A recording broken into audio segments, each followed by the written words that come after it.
Hilo fans of From Season 4, Episode 5. The water is no longer just a mystery. It is a gateway for something we never thought possible. If you thought the creatures in the woods were the only threat, the shocking ending of Episode 4 just changed the rules of survival forever. Strange shapes are emerging from the depths of the Lake of Tears. And as the town's history begins to bleed into the present, a horrifying realization is dawning on the survivors. The massacre of the past is repeating itself in real time.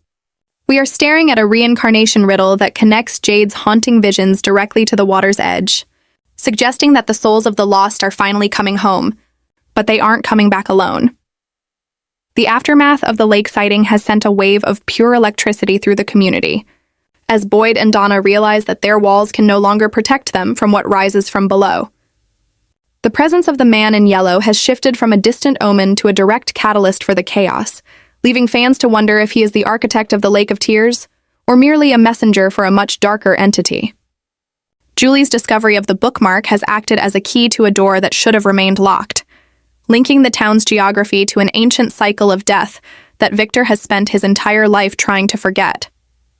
If the lake is truly connected to the massacred children, then the entities emerging from the water might not be monsters at all, but the original victims seeking a twisted kind of justice against anyone still drawing breath in this cursed place.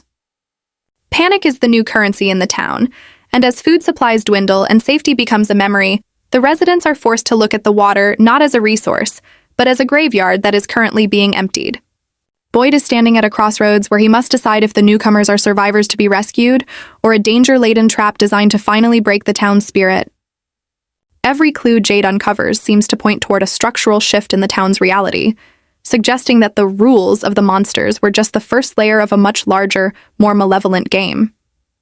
As the Colony House occupants prepare for a forced cooperation they never wanted, the question remains: is the lake a way out, or is it the mouth of the beast finally opening wide to swallow them all? The animals in the forest have already begun to change their behavior, acting as a grim herald for a shift in the town's ecosystem that makes the previous nights look like a mercy. If the monsters start attacking in new, coordinated ways following the lake incident, the remaining safety of the daylight hours might be the next thing to vanish forever. Victor's silence is finally cracking, and the snippets of his background suggest that the town doesn't just trap people by accident. It selects them based on a specific, terrifying criteria that Boyd and Jade are just beginning to decode. The upcoming episode promises to peel back the skin of this mystery, but the deeper they dig, the more they realize that some secrets were buried for a reason.